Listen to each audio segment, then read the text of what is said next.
A racist woman insults a black soldier on a plane, but when she watches the news the next day, she realizes she made a huge mistake. The waiting area at Chicago O'Hare International Airport was already churning with restless travelers on a wet, blustery morning in November. Roving announcements pierced through the low hum of conversation, each reminding passengers to check their gates, watch their belongings, or verify last-minute schedule changes. Under the fluorescent lights, a broad mix of people, families with strollers, business-suited professionals, backpack-toting students converged at gate H-17. The flight to Atlanta, initially scheduled for 9 a.m., had been delayed, stirring dissatisfaction among many. At the center of one cluster of first-class passengers stood Julia Prescott, a 30-something corporate executive who wore a tailored gray blazer and pencil skirt. Her blonde hair was pinned back with an elegant silver barrette, and her black pumps tapped anxiously on the floor. Julia's face bore the frustration of someone used to snapping her fingers for immediate results. She was heading to a highly anticipated management conference, where she planned to charm her way into a high-profile promotion. As she scrolled through emails on her smartphone, each an urgent message from colleagues expecting her to deliver perfect budgets and presentations, Julia tried to drown out her own impatience. Finally, the crackling overhead speaker announced that first-class passengers could board. Julia exhaled, relieved that she'd soon escape the chaos.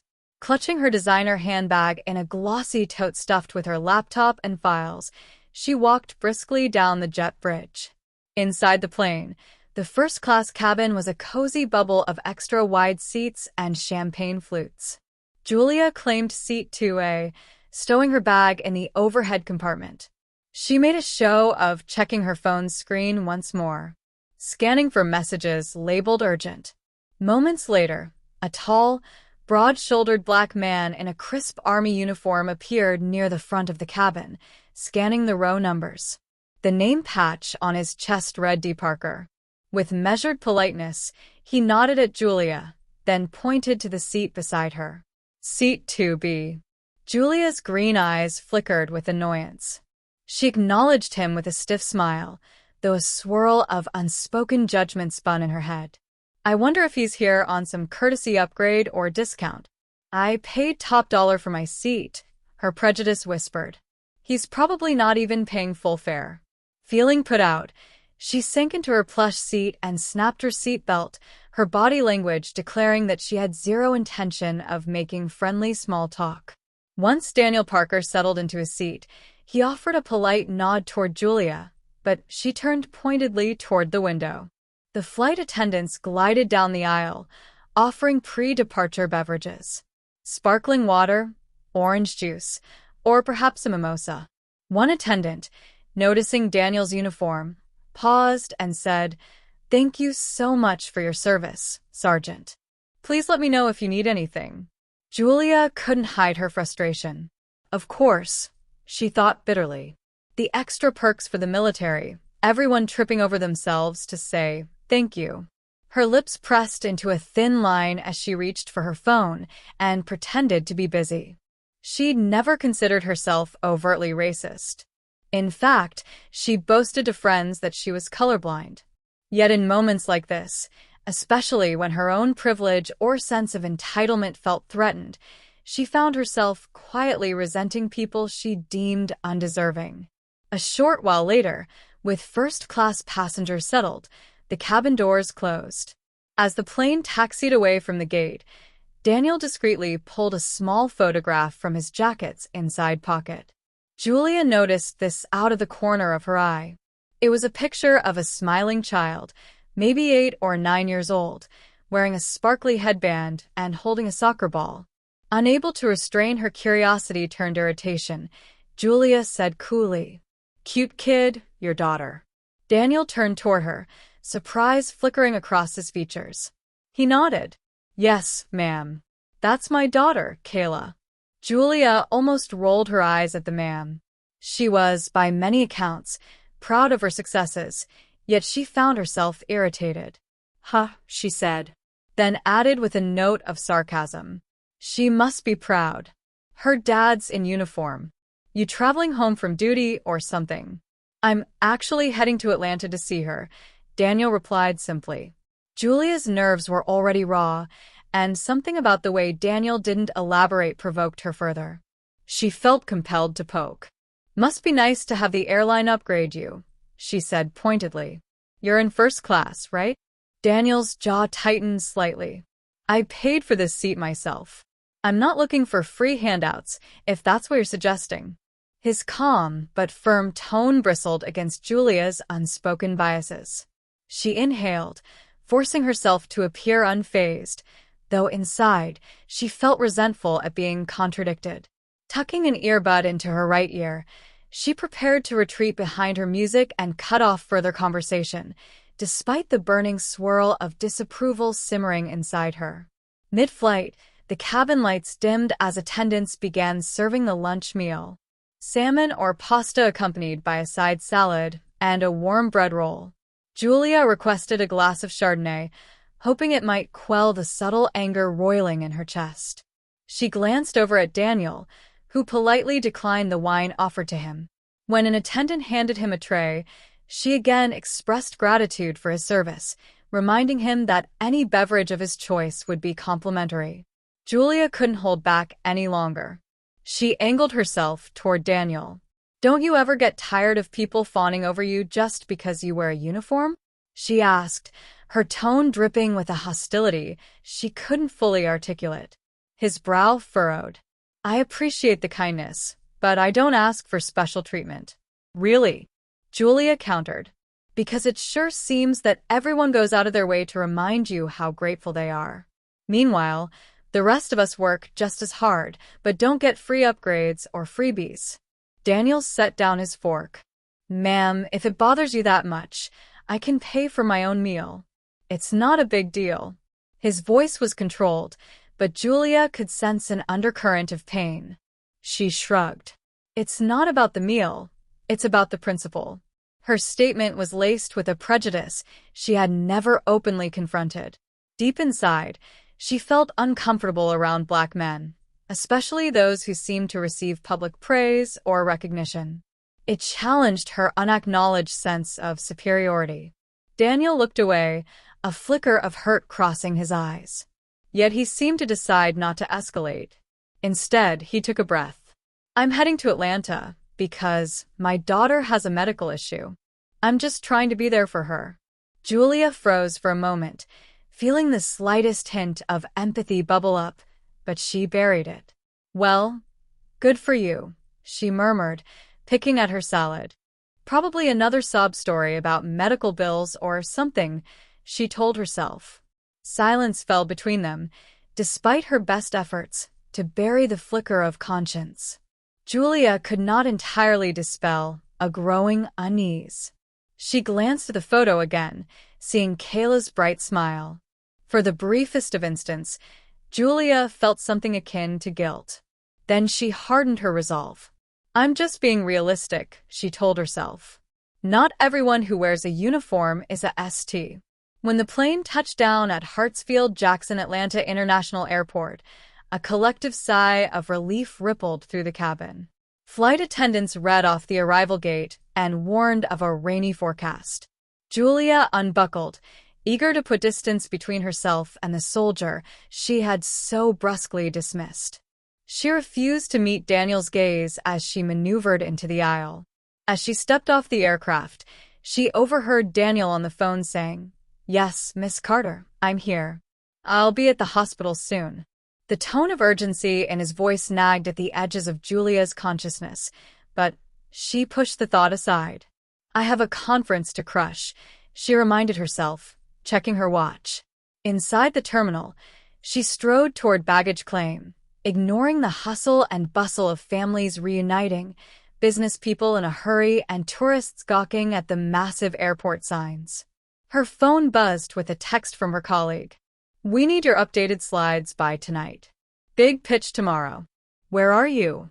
Julia typed a brisk response, glancing over her shoulder once to make sure she wasn't being followed by any well-meaning soldier. At baggage claim, she grabbed her sleek silver suitcase. Just as she wheeled it around, she glimpsed Daniel again, this time on the far side, seemingly still on a call. Something about his lowered head and tense posture tugged at her heart for a split second.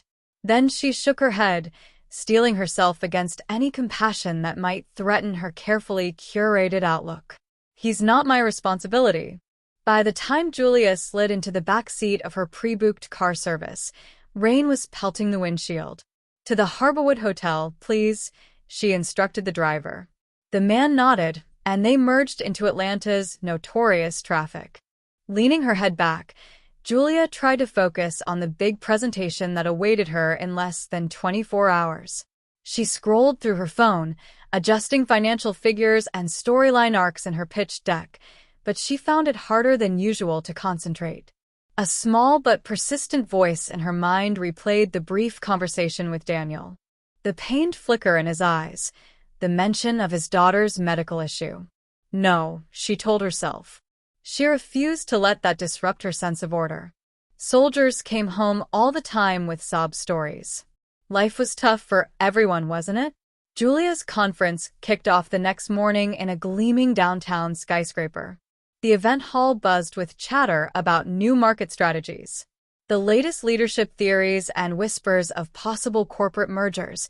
Julia circulated confidently, shaking hands, exchanging business cards, and setting up her laptop for her main presentation. She thrived on the adrenaline of corporate success, each handshake reinforcing her sense of power. After delivering her talk, complete with polished slides, statistics, and a measured dash of humor, Julia received congratulatory nods. Her phone chirped, and she stepped outside the conference room to check messages in a quiet corridor. She saw a notification from her local Atlanta news app, local Army sergeant's child fighting for her life community rallies for support. The accompanying thumbnail displayed a small image of a hospital room. Ordinarily, Julia would have dismissed such a headline, but she couldn't help clicking this time. The article opened with, "Sergeant Daniel Parker, recently returned from a tour overseas, is appealing for help with his daughter Kayla, who has been diagnosed with a life-threatening congenital heart defect." Julia stared at the screen, her stomach twisting. The article included a photo, the same bright-eyed girl from Daniel's snapshot. Kayla was hooked up to multiple tubes in a pediatric ICU. The caption read, "Kayla Parker, age 9, awaits a specialized surgery not fully covered by standard military insurance." Words like experimental procedure and insurance gaps jumped out. Julia found herself reading more closely. The piece reported that Daniel Parker had returned to the U.S. on emergency leave. Because Kayla's condition had worsened, she needed advanced interventions at an Atlanta children's hospital. A procedure so costly that Daniel had started a modest online fundraiser to make up the difference. Julia's heartbeat thundered. Her mind flashed back to her sneering remarks on the plane, her accusations about him angling for special treatment. Shame surged through her. She pictured Kayla's little face, the tubes, the lines of worry etched in Daniel's expression. He wasn't faking anything, she realized, swallowing a sudden knot of guilt. She locked her phone. Part of her wanted to dismiss this as irrelevant to her life, just another sob story. But the image lingered, tugging at the belief she'd clung to so tightly. For the first time in a very long while, Julia felt a tremor of remorse creeping into her carefully guarded heart. By evening, the conference's cocktail hour was in full swing. Attendees clinked champagne flutes, swapped business gossip, and exchanged stories about career trajectories. Julia, wearing a sleek black dress, managed her trademark smile for the small circle of executives surrounding her. Yet she felt a gnawing unease. Every time she tried to engage in conversation about profit margins or Q4 projections, her mind drifted to the news article.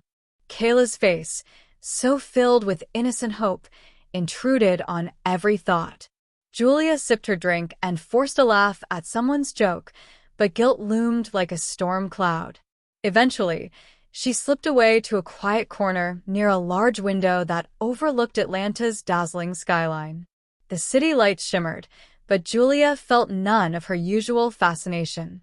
She pulled out her phone, reopened the article about Kayla, and found a link to Daniel Parker's fundraising page. Goal 150,000, current 37 full. The page showed updates from Daniel and some well-wishers who donated 10, 20, or 100. Each message expressed hopes and prayers for Kayla's recovery. Julia's chest tightened. She was hardly strapped for cash. Her salary and investments allowed for a comfortable lifestyle. Still, she'd never felt inclined to give large sums to strangers. She'd been taught to believe everyone should work for what they have, just as she did. But reading the fundraiser's comments, where Daniel detailed that Kayla's specialized heart surgery wasn't fully covered by insurance, made her see the predicament in a new light. She typed in the donation field, hesitated, and typed again. Am I really about to do this? The thought of parting with a significant amount felt daunting, yet she couldn't escape the memory of her scathing remarks on the plane. Slowly, she entered 10,000. Her heart pounded as she clicked submit. Immediately, a confirmation popped up, thanking her for her generous donation. She stared at the screen, wondering if Daniel would see that name, Julia Prescott, and recall the woman who had been so unkind. She almost wished there were a button to remain anonymous, but in her haste, she hadn't selected that option. Setting her phone aside, Julia pressed her fingertips against her temples. She sensed that the donation, while large, was only a superficial bandage on a much deeper wound. I owe them more than money, she admitted to herself. I owe them an apology. The next morning, Julia woke before dawn, her mind troubled by a restless sleep. She left a note for her conference team saying she'd be occupied with personal matters for a few hours. Then, guided by the address from the fundraiser page, she drove a rented sedan to Peachtree Children's Hospital, a sprawling campus with murals of cartoon animals and bright directional signs. She found herself feeling inexplicably nervous. As she navigated to the pediatric cardiac ICU on the 3rd floor, the smell of antiseptic and the soft beep of machines enveloped her. Nurses and scrubs bustled about, some greeting each other with tired smiles. Julia approached the central desk. I'm looking for Kayla Parker, she said quietly, the words feeling foreign in her mouth. A nurse scanning an electronic tablet asked, Are you family? Julia flushed. No, I'm a friend, I guess. It sounded hollow. The nurse frowned, but eventually waved her through after calling Kayla's father to confirm. The nurse pointed down a hallway lined with childlike, cartoonish paintings. When Julia reached room 312, she spotted Daniel Parker through the glass window. He stood by a metal-framed hospital bed, leaning over the sleeping form of Kayla, who was attached to multiple floor lines and monitors. Daniel's back looked rigid, as though the burden of the world weighed down his broad shoulders. Summoning courage, Julia knocked softly on the door frame. Daniel turned, his eyes widening in surprise. Miss Prescott, he said, his voice a mix of confusion and caution. Didn't expect to see you here. Heart pounding. Julia stepped inside. The room was small, with stuffed animals lining a countertop, and 4 stand pumping medication, and a monitor that beeped every few seconds. Kayla lay with her eyes closed, a slight rise and fall in her chest. She had an oxygen tube taped just below her nose. I read about Kayla's situation in the news, Julia managed, her voice trembling. I'm sorry if this is intrusive, but I wanted to check on her and on you. Daniel's glance flicked over her. He didn't speak immediately, but Julia sensed more sadness than anger. He stroked Kayla's hand gently. She's in critical condition. The doctors say the specialized surgery is our best shot. Julia approached the bedside, her hands twisting in front of her. I'm so sorry, she whispered, feeling tears prickle the corners of her eyes.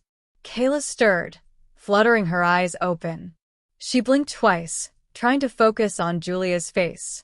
Daniel bent down, speaking softly. Sweetheart, there's someone here to say hello. Kayla managed a faint nod. Julia forced a smile, noticing the exhaustion in Kayla's gaze, the small beads of sweat on her forehead. She reached out her hand cautiously. "Hi, Kayla. I'm Julia. I met your dad on a plane a few days ago." Kayla's voice was barely a whisper. "You're traveling a lot, too." Julia swallowed. "Yes, I came here for a conference, but I wanted to see you. Your dad says you're very brave." A flicker of a smile touched Kayla's lips. "I try to be. I'm so tired all the time." Her eyes flicked to the array of monitors. "But I'm going to get better." Emotions flooded Julia. This girl's unyielding resolve sparked something transformative inside her. She realized that behind her own hardened shell of prejudice, there was a humanity she'd buried. She looked to Daniel, who gently dabbed sweat from Kayla's brow. After Kayla dozed off again, Daniel turned to Julia. "I appreciate you coming," he said softly. "But I'm still confused about what made you change your mind." Julia felt a flush of shame. "I saw the news report about you and Kayla. I remembered how awful I was on the plane. I realized my actions were." She struggled to find the right words. "Hurtful and fueled by ignorance." Daniel's expression remained guarded. "You were definitely harsh, but I guess that's your choice to make. However, I won't lie.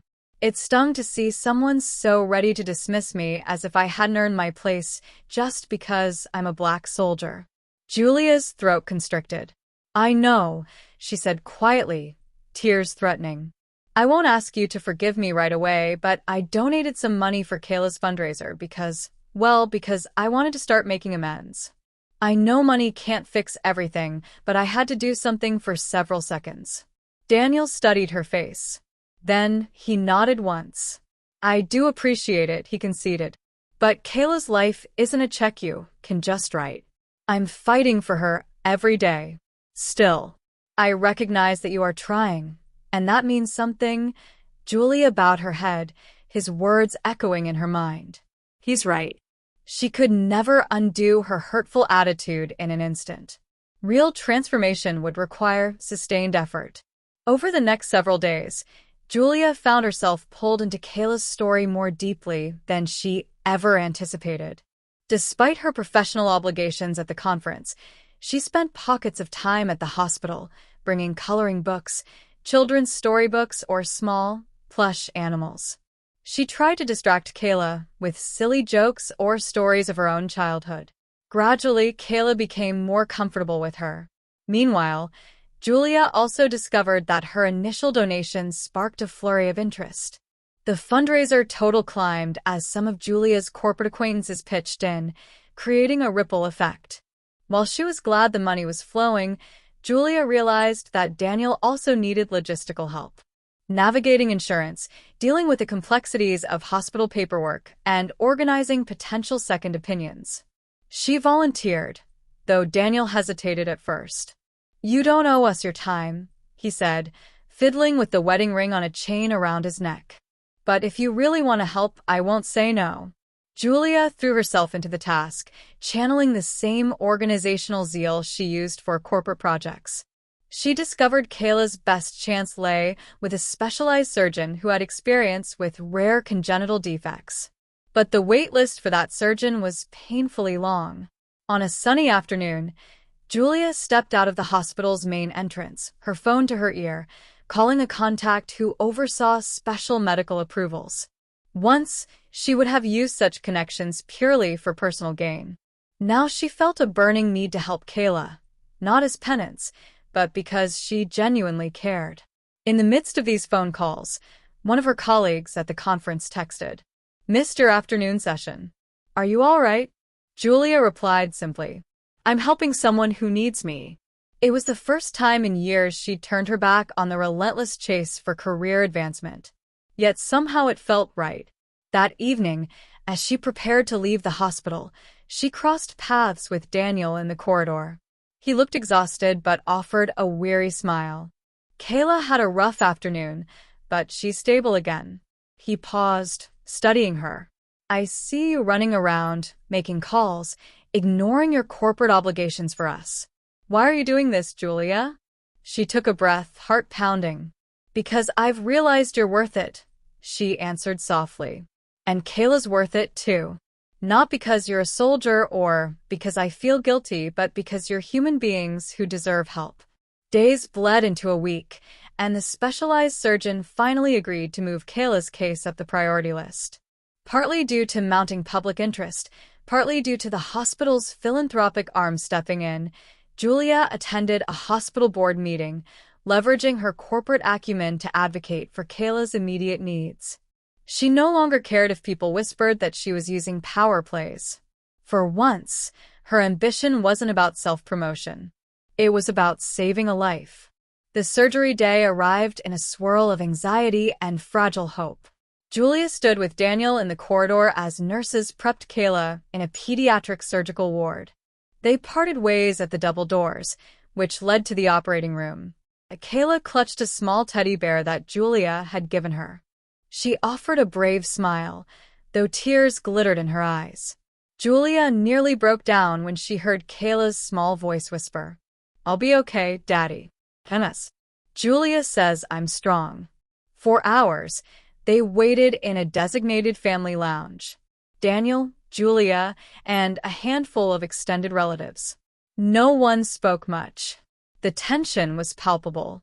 Daniel clasped and unclasped his hands, pacing occasionally, while Julia stared at the clock on the wall, silently praying. She had never been very religious, but in that moment she'd have prayed to any power that might help Kayla pull through. At last, a surgeon appeared, looking fatigued but wearing a relieved expression. "The procedure went well," he announced. "We've repaired the defect, and while she'll need close monitoring, the prognosis is cautiously optimistic." A collective sigh of relief swept the lounge. Daniel buried his face in his hands, shoulders shaking with sobs of gratitude. Julia felt tears spill down her cheeks, an overwhelming mix of relief and awe. She touched Daniel's arm gently. He looked up, teary-eyed, and pulled Julia into a brief, grateful hug. In the days that followed, Kayla's recovery was a roller coaster. Pain management, follow-up scans, and physical therapy. Julia visited regularly, sometimes bringing healthy snacks or fresh pajamas. She'd sit by Kayla's bedside and read bedtime stories while Daniel went to grab coffee or check in with the medical staff. Kayla, regaining her energy, joked that Julia was the coolest grown-up friend ever. That simple label warmed Julia's heart like no corporate accolade ever had.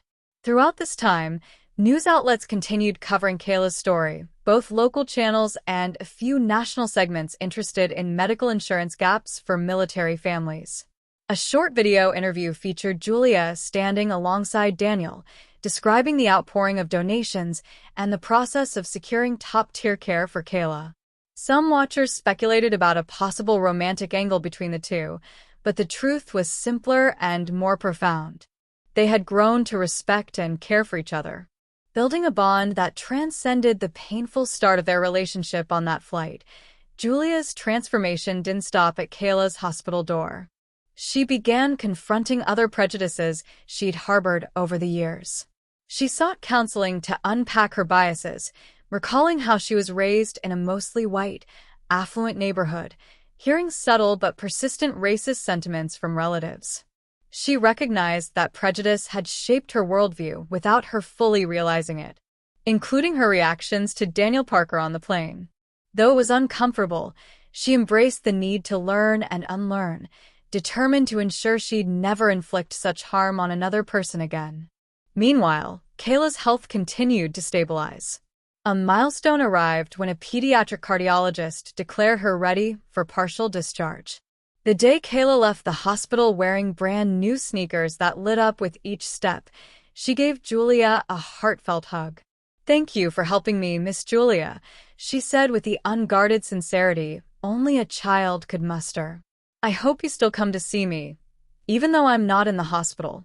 Julia's throat tightened. "I promise I will," she whispered, blinking back tears. Daniel helped Kayla into a wheelchair for the final hospital procedures. Then, turning to Julia, he spoke quietly. "I can't repay you for everything you've done. I know it started with a donation, but you went far beyond that. You've been here fighting alongside me. I'll never forget it. Julia looked at him. This is the man I once treated with such contempt. She offered a tremulous smile. Just keep letting me be in Kayla's life, she said. That's enough of a repayment. The next month felt like stepping out of darkness. Kayla adjusted to a new medication regimen, returning to small pieces of normal childhood. Reading, drawing, even short walks in the park with Daniel pushing her in a lightweight stroller. Julia remained involved, often coordinating meal trains, visiting with groceries, or sometimes just showing up to chat. And for Julia, the corporate world that once defined her identity felt different now, less fulfilling when compared to the real, tangible difference she was making in Kayla's life. She still did her job, but with a new perspective. She began pushing for philanthropic initiatives within her company, arguing that their resources could support children with specialized medical needs, impressed by her newfound passion. Management offered her the role of spearheading a new corporate social responsibility program. Never would have pursued before meeting Daniel and Kayla. One cool autumn evening, about 3 months after Kayla's surgery, Julia found herself invited to a small barbecue at Daniel's aunt's house on the outskirts of Atlanta. It was a modest place with a roomy backyard where Kayla giggled with cousins and occasionally stopped to catch her breath, mindful of her still healing heart. Daniel's extended family welcomed Julia with open arms. She was the only white person in attendance, but for the first time in her life, she didn't feel like an outsider. She felt gratitude radiating from all around. Seated at a picnic table, nibbling potato salad, Julia watched Daniel show Kayla how to toss a soft foam football. Kayla tried, but the ball wobbled. She laughed so hard that she had to hold her chest carefully, worried about the scar from her surgery. Daniel gently guided her arms for another throw, and the ball sailed a few feet further. This time, their shared laughter filled the yard. Julia closed her eyes for a moment, inhaling the scent of charcoal smoke and freshly cut grass. She remembered how it had all started. Her hateful remarks on the plane, the assumption she'd made about a black soldier in first class, the harsh words she'd flung. If I hadn't taken that flight, if I hadn't read that news article, the thought was too enormous to fully process. Fate, luck, destiny, whatever it was, had brought her face to face with the ugliest parts of herself and somehow also given her a chance to change. Later that evening, as the sky dimmed and fireflies blinked around them, Kayla settled next to Julia. "Can we read a story?" the little girl asked, eyes gleaming. "Of course," Julia said, retrieving a slim hardcover from her purse, a fairy tale collection she'd found at a local bookstore. She read by the soft glow of a porch light, her voice weaving magical scenes of brave princesses and loyal knights. Kayla listened intently, leaning her head against Julia's arm. Daniel stood nearby, arms folded, occasionally glancing over to see if Kayla was okay. He caught Julia's eye and mouthed the silent thank you. In that moment, Julia felt the final pieces of her old self slip away. She recognized the depth of this new bond, a soldier who'd risked his life for others, a little girl who refused to surrender to her illness, and a woman who'd at last confronted her own prejudice and learned what it truly meant to help others. In the following years, Kayla continued her slow but steady recovery, each checkup delivering improved results. Julia split her time between her corporate role, now aligned with philanthropic endeavors and volunteering with various organizations that supported military families and children needing specialized care. She became a vocal advocate against systemic inequities, determined to address not just her personal biases, but also the broader societal factors that made people like Daniel Parker struggle to get help. The guilt that once gnawed at Julia gradually transformed into a gentle, persistent motivation to do better for Daniel, for Kayla, and for countless others she would never meet. Though she could never rewrite the cruel words she'd said on that plane, she hoped her actions could speak louder. In time, Daniel, Kayla, and Julia became something of an unconventional family, tied together not by blood, but by gratitude and the choice to stand by each other in life's toughest storms. And so a seat assignment on an overbooked flight, once an encounter marred by prejudice and contempt, became the beginning of a powerful tale of redemption, compassion, and shared humanity. Proof that even our worst impulses can be overcome by the simplest truths: empathy, honesty, and a willingness to change.